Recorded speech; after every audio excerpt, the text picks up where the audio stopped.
Hello बच्चों, let's take a given question. The question says we need to find the current in each branches of the circuit. So इस question का जो key concept we need to understand is the concept of Kirchhoff's law. Kirchhoff's law. So we have studied about two Kirchhoff's law. That is, first is current law, जिसको हम junction law भी बोलते हैं. ठीक है, उसमें बोला जाता है summation of I at junction is equals to 0. ठीक है, जितना या फिर उसको सिंपल लैंग्वेज में बोल सकते हैं current coming towards the junction will be equals to current leaving the junction. Second important point है या second Kirchhoff important law is voltage law. This says summation of potential across the close loop और in the close loop is zero. ठीक है, इसमें दो convention we need to follow. First is tracing के direction में अगर current का direction हो, tracing direction is in the direction of current. I लिख रहे हैं हम करंट को, ठीक है, या फिर सिंपल लिख देते हैं करंट. अगर इन दोनों का डायरेक्शन सेम है, सो रेजिस्टेंस के अक्रॉस जो पोटेंशियल होगा that will be taken to be as drop. ठीक है, या फिर हम माइनस ऑफ आई आर लेंगे, सिंपल लिखेंगे उसको माइनस आई आर. अगर करंट का डायरेक्शन हमारी लूप की ट्रेसिंग के डायरेक्शन में होगा, so potential will be taken across the resistance will be taken as negative of I R. Otherwise अगर अपोजिट होगा तो it will be taken as positive I R. when we will apply it we will have a better clarity. जब हम problem solve करेंगे तो we can have the better understanding of it. अब यहाँ पे अगर let's suppose we are moving in a circuit towards right side और we can say the tracing direction ये है and we come across a potential source या फिर battery source. यहाँ पे हम पॉजिटिव पहले मिल रहा है हमें, फिर नेगेटिव मिल रहा है. सो we will let's suppose the EMF of cell is E, so we will take it as to be minus of E. ठीक है ना. अगर ट्रेसिंग के डायरेक्शन में इस तरीके से हमें मिल रहा तो जो बाद में आएगी साइन, वो साइन हम कंसिडर करेंगे. दैट इज यहाँ पे पहले पॉजिटिव मिलेगी फिर नेगेटिव, तो नेगेटिव साइन हम लेंगे. अगर उल्टा होता case, first negative then positive, so we would have take it as to be positive. So ये बेसिक चीज़ों को we will apply in the question given. So मान लेते हैं लेट सपोज कि यहाँ से करंट फ्लो हो रहा है I1, इस लूप में करंट I1 फ्लो होगा. यहाँ से करंट फ्लो हो रहा है I2. Just we are taking the things assuming ये डायरेक्शन होगा करंट का. अगर I1 I2 की वैल्यू नेगेटिव आती है that means current must be flowing in the opposite sense. So यहाँ पे जो टोटल करंट आएगा वो आएगा I1 प्लस I2. ठीक है, एंड यहाँ पे हम मान लेते हैं लेट्स से करंट फ्लो हो रहा है in this loop it is I3. सो यहाँ पे जो करंट जाएगा वो जाएगा यहाँ से, तो I1 बाइफर्केट हो जाएगा अपने लूप में, कंप्लीट हो जाएगा ये. यहाँ पे अब ये करंट हो जाएगा I2 प्लस I3 एंड यहाँ पे अगेन पॉइंट बी पे आके वापस से डिवाइड हो जाएगा, तो ये अपना I3 यहाँ वापस आ जाएगा इस तरीके से. तो हम मान लेते हैं ये हमारा लूप 1 है, this is our loop 2, this is our loop 3. So we will apply Kirchhoff's law one by one. So for loop 1 की अगर हम बात करें, let's suppose we are tracing it to be, tracing का डायरेक्शन हम मान लेते हैं, ये पॉइंट को हम नाम दे देते हैं M, इसको हम नाम दे देते हैं N. So our tracing would be MACEM. ये मतलब हम देख सकते हैं we are tracing it in the clockwise sense. ठीक है, MACEM. तो यहाँ पे हम देख सकते हैं we are moving from M. तो जब हम M से चलेंगे towards A, so we are encountering a battery source. यहाँ पे ये नेगेटिव है, ये साइन पॉजिटिव है. सो यहाँ पे जैसे हमने डिस्कस किया, so we will take the next वाली साइन दैट इज +21 होगा ये. ठीक है, +21. Now we are having the resistance of 5 ohm and current का डायरेक्शन भी टुवर्ड्स राइट है and we are also moving towards right, यानी कि सेम डायरेक्शन है. So there will be a potential drop minus of I1 into R. R is 5. अब हम A से C की तरफ जा रहे हैं, A से C की तरफ जा रहे हैं, करंट भी उसी डायरेक्शन में है, तो again it will B negative. और करंट क्या है I1 plus I2 into resistance कितना है 6 है. Now we are moving from C to E, तो यहाँ पे again we can see I1 into 1 and that will be equals to 0. सो इसको थोड़ा अगर हम रिजॉल्व कर लें, so we can say 21 minus of 5 I1 minus of 6 I1 minus of 6 I2 minus of I1 will be equals to 0. so यहाँ पे अगर हम देखें तो minus 12 I1 और जस्ट सिंपली इसको वहाँ पे शिफ्ट कर देंगे 12 I1 11 12 I1 और ये हो जाएगा plus 6 I2 will be equals to 21. let's say this is our expression number 1. ठीक है, now we will take it for loop 2. So loop 2 की अगर हम बात करें, so we will trace it like, किसी तरीके से भी हम ले सकते हैं, A N B C A, इस तरीके से हमने मान लिया इस लूप को। क्लोज लूप है तो इसीलिए हम वापस से ए पे आके इसे क्लोज कर रहे हैं। अब यहाँ से हम ए से एन की तरफ जा रहे हैं एंड वी कैन सी के करंट का डायरेक्शन अपोजिट है I2 and we are moving in the towards right, current towards left है, सो पॉजिटिव लिया जाएगा 4I2. Now we are moving, we are N to B and we have a battery source positive से negative, so again it will be minus of 5 volt. And now we are moving from B to C. So B to C में हम जब जा रहे हैं towards left, current आ रहा है towards right, so negative, sorry positive, and current आ रहा है I2 plus I3 into 8. Now we are moving from C to A.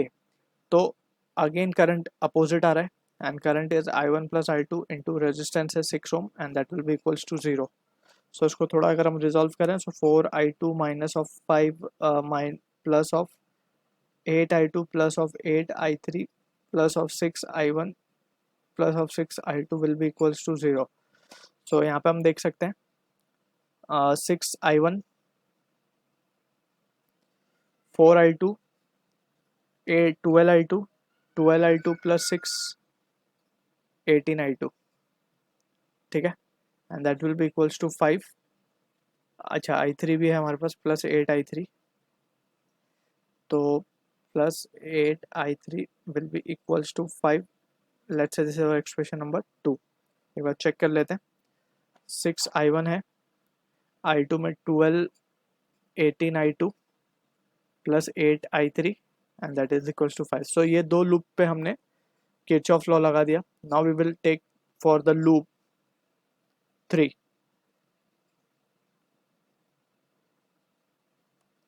Loop 3 हम ट्रेस कर सकते हैं. लेट्स से CBD, इस पॉइंट को नाम दे देते हैं O, CBDOC, ठीक है ना, इस तरीके से. So now we can apply the law. C से B की तरफ जा रहे हैं हम, so current also moving in the same direction, so negative and negative of I2 plus I3 into 8. B से D की तरफ कुछ नहीं है, D से O की तरफ करंट का डायरेक्शन इस तरफ ही है, तो नेगेटिव ऑफ करंट है I3 इंटू 16, ठीक है, या फिर सिंपल 16I3 लिख सकते हैं इसको. Now we are encountering a battery source negative से पॉजिटिव, तो यानी कि पॉजिटिव लिया जाएगा +2 and that will be equals to 0. इसको सॉल्व कर लेंगे तो we can have this is I2 plus I3, तो ये हो जाएगा -8I2 minus of 8I3 minus 16I3 plus 2 is equals to 0. So जो फाइनल एक्सप्रेशन आएगी हमारे पास वो आएगी 8I2, उस तरफ शिफ्ट कर रहे हैं हम, और ये हो जाएगा +24I3 that will be equals to 2. Let's say this is our expression number 3. So अब 1 to 3 एक्सप्रेशन को सॉल्व करें. सो हम क्या कर सकते हैं, फ्रॉम इक्वेशन 3 I3 की वैल्यू निकाल कर 2 में रख सकते हैं. सो फ्रॉम 2 and 3 एक्सप्रेशन हम लिख सकते हैं. फ्रॉम 2 and 3 यहाँ पे हम देख सकते हैं 2 and 3 में 6I1 तो ऐसे ही रहेगा, प्लस 18I2 भी ऐसे ही रहेगा, प्लस 8I3. अब I3 की वैल्यू हम यहाँ से लिखने वाले, it will be 2 minus 8I2 upon 24 and that will be equals to 5. उसको सॉल्व करेंगे. 6I1 प्लस 18I2, 8 1 ज़ा 8 3 ज़ा, सो ये हो जाएगा +2/3 minus of 8/3I2 and that will be equals to 5. So यहाँ से अब हम देख सकते हैं इसको, रिजल्ट विल बी 6I1, इसको सॉल्व करेंगे 54 माइनस 8 विल बी 46I2/3, ठीक है, प्लस में आएगा ये 54 माइनस 8 46 I2/3 एंड ये 5 माइनस ऑफ 2/3 हो जाएगा, यानी कि 15 minus 2 13/3. Let's say this is expression number 4. अब हम देख सकते हैं इक्वेशन 1 and 4 को अगर हम ध्यान से देखें. Equation 1 and 4। अब इस एक्सप्रेशन को हम क्या कर सकते हैं ना, पहले हम इसको 2 से मल्टीप्लाई कर देते हैं। मल्टीप्लाइंग 4 इक्वेशन को मल्टीप्लाई करते हैं 2 से। क्यों कर रहे हैं, we will have a idea कि 12i1 हो जाएगा ये, प्लस ये हो जाएगा 92/3 i2 26/3। ये हो गया हमारा फिफ्थ एक्सप्रेशन। तो फिफ्थ एक्सप्रेशन को और फर्स्ट एक्सप्रेशन को अब हम सब्ट्रैक्ट करेंगे, तो 1 माइनस ऑफ 5 करेंगे, तो we can see 12i1 will get cancel out, 6i2 बचेगा वहाँ पे, 6i2 and minus of 92/3 i2, that will be equals to 21 minus of 26/3। अब इसको सॉल्व कर लेंगे, 18 minus 92, so it will be 74/3 i2 with a negative sign, that will be equals to ये हो जाएगा 63 माइनस ऑफ 26/3, तो ये आ रहा है हमारे पास 37/3। तो यहाँ पे हम देख सकते हैं 3 कैंसिल। सो यहाँ से हम देख सकते हैं कि I2 की वैल्यू क्या आ रही है, it is coming out to be -1/2 ampere. So यहाँ पे I2 नेगेटिव आ रहा है। नेगेटिव का मतलब ये है, जैसे हमने डिस्कस किया स्टार्टिंग में, कि नेगेटिव जस्ट इम्प्लाइज दैट कि करंट का जो डायरेक्शन हमने माना है उसके अपोजिट डायरेक्शन में करंट फ्लो हो रहा होगा, यानी कि करंट I2 जो है वो इस तरीके से फ्लो हो रहा होगा सर्किट में, ठीक है। सो यहाँ पे अब हम क्या कर सकते हैं, we can from equation 1 we can write from 1 6i1 sorry 12i1 minus of I2 हमें मिल ही चुका है, तो 6 into 1/2 and that will be equals to 21। So ये हो जाएगा 12i1 will be equals to 3, वहाँ जाके प्लस हो जाएगा, so 21 + 3 will be 24। So this from here we can say कि I1 की वैल्यू आ रही है 2 एम्पियर। तो I1 I2 दोनों मिल चुके हैं। अब I3 हम निकाल सकते हैं आसानी से, सो फ्रॉम इक्वेशन 3 बोल सकते हैं, कोई भी एक इक्वेशन ले सकते हैं। फ्रॉम थर्ड हम लिख सकते हैं 8 into I2 is -1/2 plus 24i3 will be equals to 2। So ये हो जाएगा 4, 7 हो जाएगा वहाँ जाके, सॉरी 6 हो जाएगा।